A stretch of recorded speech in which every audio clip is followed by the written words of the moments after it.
Hello, this is Brandy Lynn Hubbard, and today I'm going to show you how to properly format a Chicago manual style title page.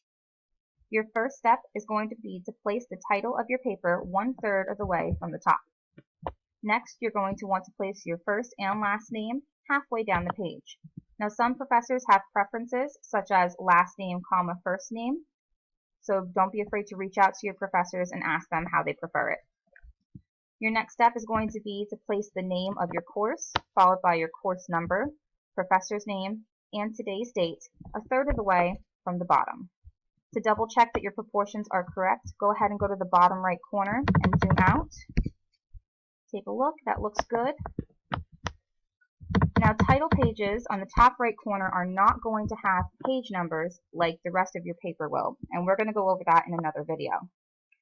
Also, when you're working on the name of your paper, all the words are going to be capitalized except for articles such as, a, an, for, so, yet, but, or, and nor.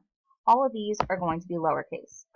As for the words to and as, those are also going to be lowercase except when they are the first or last word in the title. In that case, they're going to be capitalized. So there you have it, a properly formatted title page in Chicago manual style. If you have any other questions or concerns, remember your professors are here to help you. Never be afraid to reach out for clarification of their preferences.